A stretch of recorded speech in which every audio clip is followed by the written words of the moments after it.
We just landed in Delhi and look at this airport. This giant wall in Terminal 3 is covered with shining copper discs and huge hands making mudras, ancient Indian gestures you might know from yoga. Each one has a meaning: protection, welcome, wisdom, harmony. It feels like India is greeting you not just with modern design, but with thousands of years of culture. They even say these mudras calm travellers before their journey. And maybe you'll find the message that's meant just for you. India is a land that feels like 1,000 worlds woven into one. The moment you arrive, you sense its contrasts. Ancient temples standing next to bustling modern cities. Peaceful meditation chants blending with the rhythm of endless traffic. The scent of incense mixing with street food spices. India is not just a place you visit. It's an experience that overwhelms your senses and captures your soul. From the snowy peaks of the Himalayas to the golden sands of Rajasthan. From the holy Ganges in Varanasi to the backwaters of Kerala. Every corner of India tells a story. It's a land of vibrant colours, timeless traditions, and warm hospitality. Here, every smile hides a legend, every stone whispers history, and every journey turns into a discovery of culture, spirituality, and even yourself. Welcome to India, a country that never leaves you the same once you've seen it. We are now driving to South Delhi, where we booked an Airbnb. Our friend recommended this area, saying it's one of the safer and calmer parts of the city. Historically, South Delhi developed later than the old crowded parts of the city. When the older districts became busy and chaotic, the southern side grew with wide roads, green parks, and modern housing. Over time, universities, embassies, international schools, and large companies moved here, which gave the area a reputation for being more secure and well-organised. That's why many locals still suggest that visitors stay in South Delhi. It's a place where comfort and safety meet, while still keeping the spirit of Indian life all around. Many people wonder, why does almost everyone in India speak English? The answer goes back to history. For a long time, India was a British colony, and the British made English the language of administration, courts, universities, and even the railways. After independence in 1947, the country faced a big challenge: how to unite hundreds of different languages and dialects. That's when English became a kind of bridge between the north and the south, the east and the west. It was accepted as a neutral language that everyone could share. Today, English in India is not only the language of education and business, but also a gateway to opportunities in global companies, IT, and even Hollywood. Children start learning it from a very young age. So in the end, English in India is no longer seen as a foreign language. It has become a natural part of everyday culture. And kitchen. Water.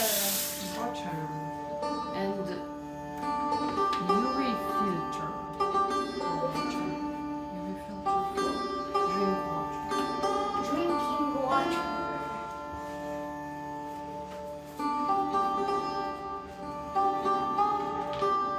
Bathroom. bathroom.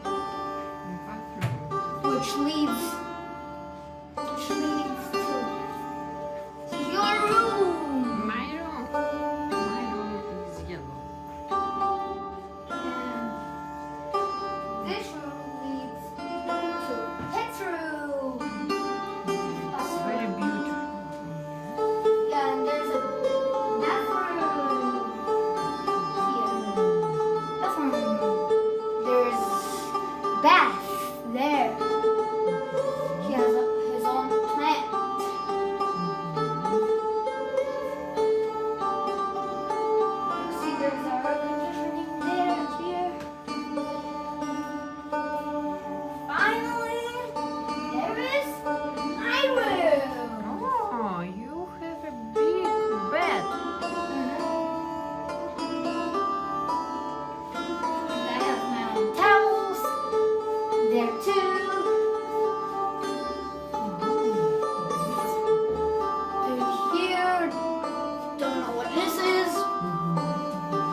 what is this?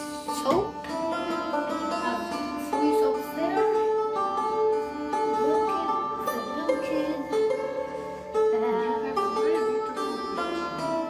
and I have light. And What is outside? outside. And you've done it.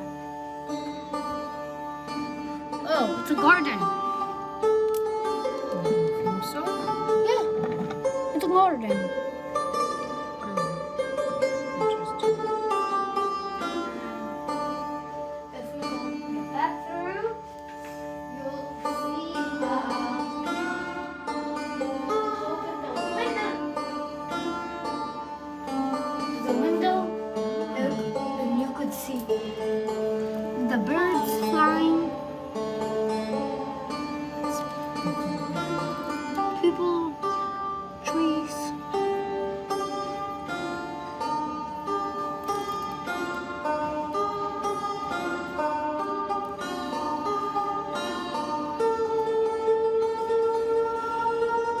We are walking through the streets of South Delhi. This part of the city is seen as more modern and safe, which is why you find so many international brands here: Samsung, Starbucks, and more. Inside, everything feels clean and stylish, just like in Europe or America. But outside, the contrast is striking. Litter on the streets, dust, and stray dogs everywhere. This happens because India grows faster than its infrastructure can keep up. Modern malls and global stores rise quickly, but waste systems and street cleaning often lag behind. At the same time, habits formed over generations remain. Many people are used to throwing trash outside, and animals like dogs or cows are simply part of daily life. It's this mix of modern comfort and raw reality that makes India so unique and unforgettable.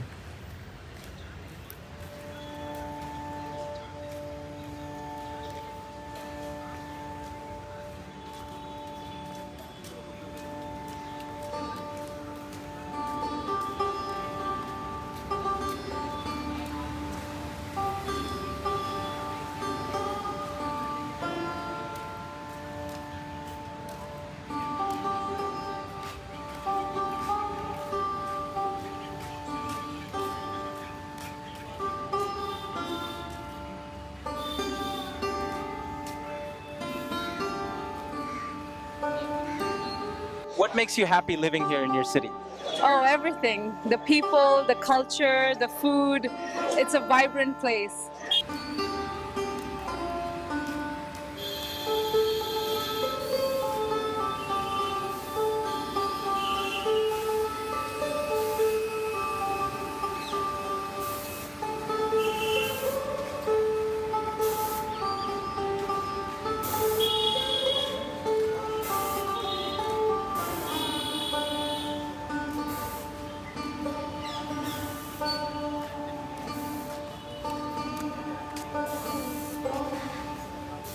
I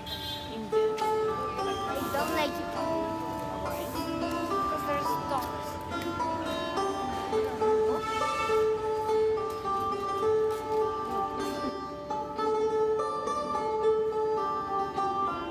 In the old quarters of Indian cities, life feels like stepping back in time. Here, people still live in houses built decades, sometimes centuries ago. These homes are often arranged around small inner courtyards where families gather, children play, and neighbours share stories. Narrow staircases connect different levels, with rooms stacked one above another, creating a maze-like feeling. The walls may be weathered, the paint faded, yet these houses carry history in every brick. They have seen generations grow up inside them, celebrating festivals, marriages, and everyday life together. Walking through these neighbourhoods, you'll notice intricate balconies, carved wooden doors, and colourful fabrics hanging from windows to dry. What makes these quarters special is their sense of community. Life happens outside as much as inside. Tea stalls, street vendors, and small temples are all part of the neighbourhood. It's a reminder that in India, tradition and daily life remain closely intertwined.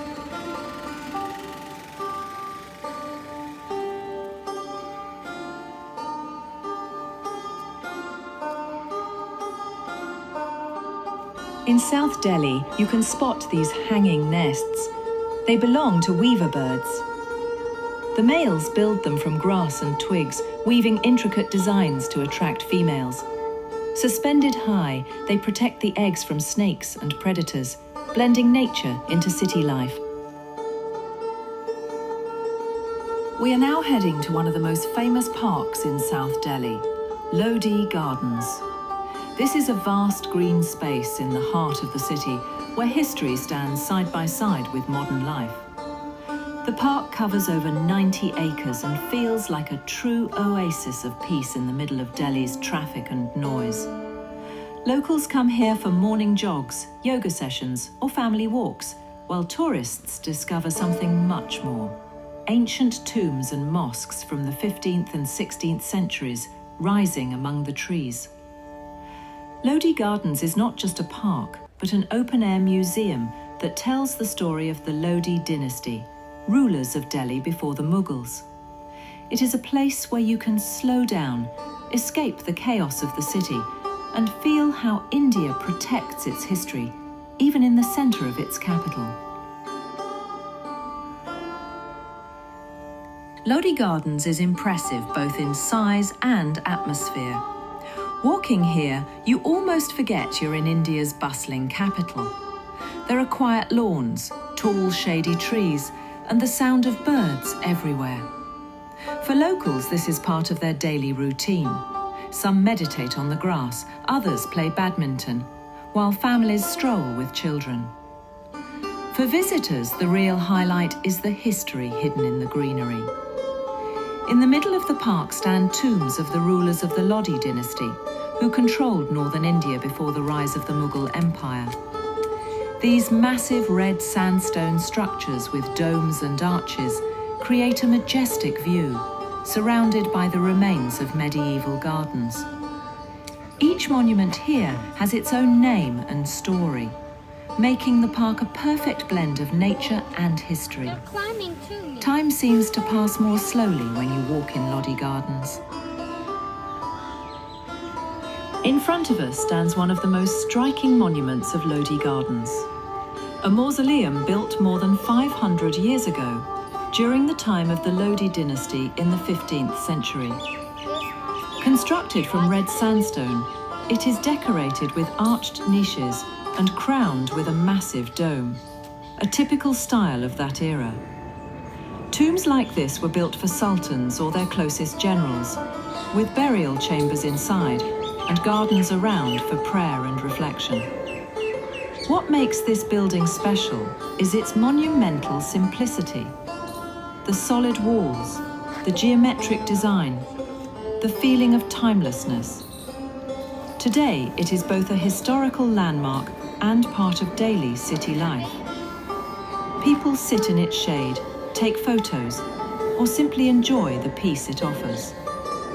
Walking past it, you cannot help but feel that this structure has witnessed centuries of Delhi's history and still stands as a silent guardian of the past.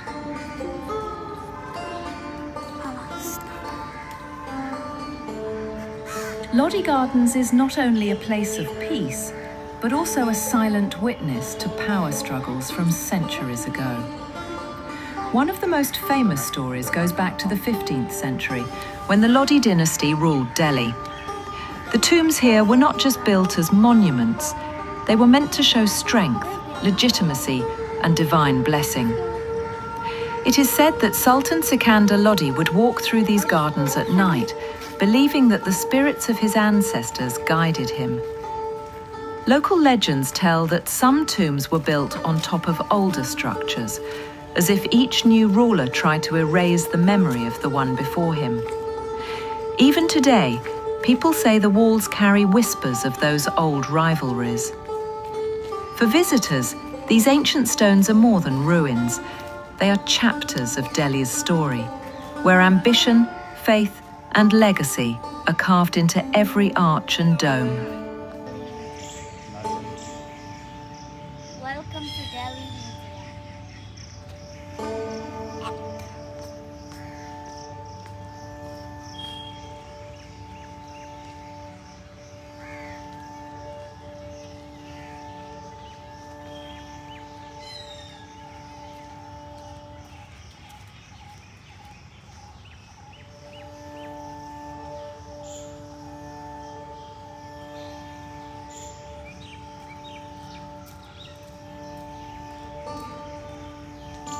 In many Indian neighborhoods, you can suddenly notice a man ironing clothes right in the middle of the street, under a small wooden stall.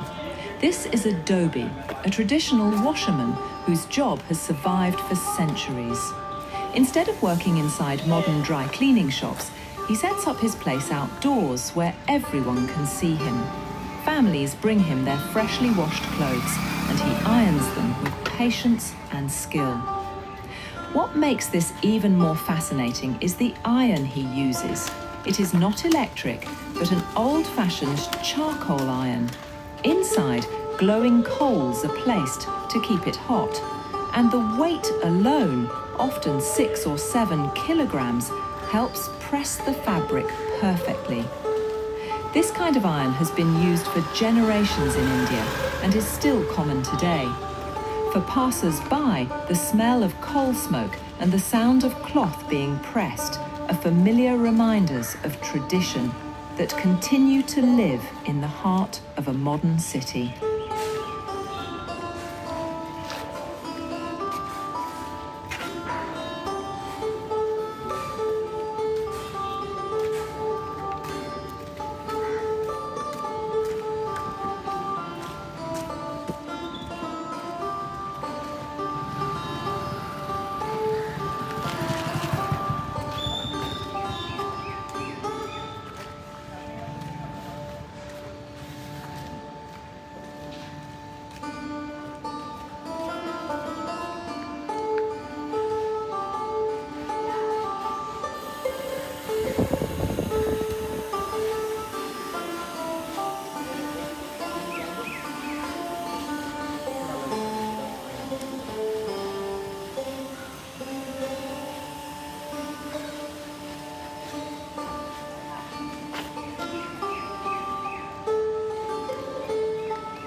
One of the most colourful scenes in Indian neighbourhoods are the fruit and vegetable vendors who push their wooden carts through the lanes.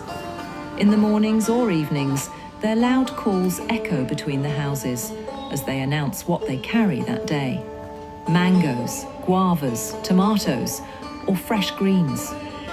For many families, this is still the main way of shopping, preferred over supermarkets because the produce is fresh, seasonal, and often cheaper.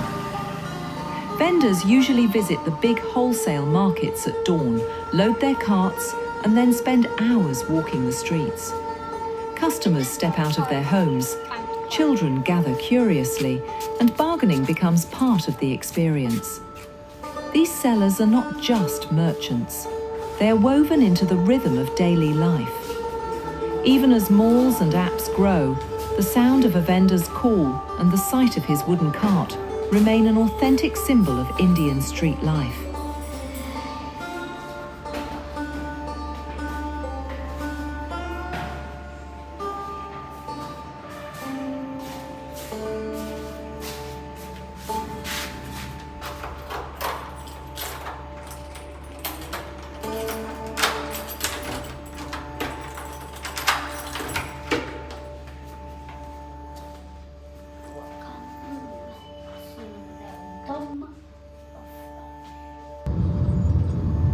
We are now on our way to Agra, the city that holds one of the world's greatest wonders, the Taj Mahal. Agra lies on the banks of the Yamuna River, about 200 kilometers from Delhi, and for centuries it was a seat of power during the Mughal Empire. Today it is a bustling Indian city, but its identity is deeply tied to its monuments: the Grand Agra Fort, the graceful tombs, and above all, the Taj Mahal. Agra became famous in the 16th and 17th centuries when Mughal emperors made it their capital. They transformed it into a centre of art, architecture and culture, blending Persian, Indian and Islamic influences. Visitors today often come only for the Taj, but the whole city carries the echoes of its imperial past. The streets are alive with the contrast of daily Indian life, markets, rickshaws, food stalls. Yet all roads seem to lead to the monument that defines Agra's place on the world map. On our way to Agra, the city of the Taj Mahal, we stopped for a short roadside break. And there we were suddenly surrounded by monkeys, lots of them, climbing trees, running across the road, and curiously watching people. Encounters like this are very common in India, where monkeys often live freely in towns and cities. There are different species, but the most famous ones are rhesus macaques and langurs.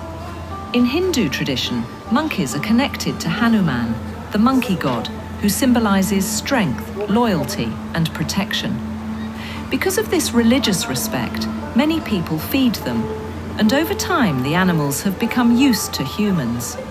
They often gather near temples, markets, and roadside stops, knowing food will appear.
Right now, we are on our way to check into our hotel before visiting the Taj Mahal. Tomorrow, at sunrise, we will go to see the monument itself. Waking up before dawn is the best way to feel its magic. But today, we are heading to one of the most famous hotels in all of India, the Oberoi Amavilas. What makes this visit even more special is that our Indian colleagues with whom we work gave us this 2-day stay as a gift. It was their way of sharing something truly unforgettable with us. The Oberoi Amavilas is considered one of the most luxurious hotels in the country, and its most unique feature is that from every single room you can see the Taj Mahal. Imagine opening your window and having the world's most beautiful monument right in front of you. The hotel itself was designed like a Mughal palace, with arches, fountains, and gardens that feel royal. Guests here are treated with world-class service, making a stay at the Oberoi almost as memorable as the Taj Mahal itself.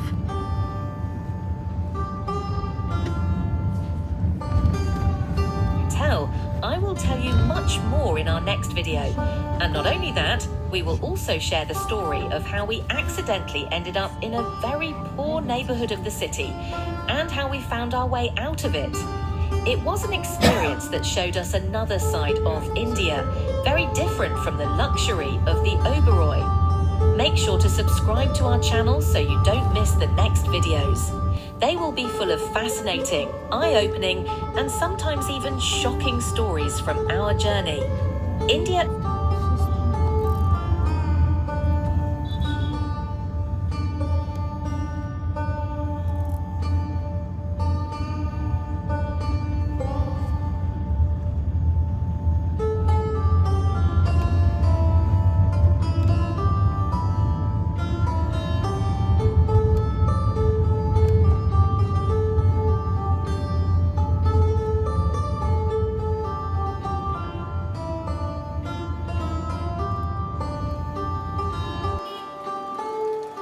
Subscribe to our channel. The journey ahead will be even more exciting.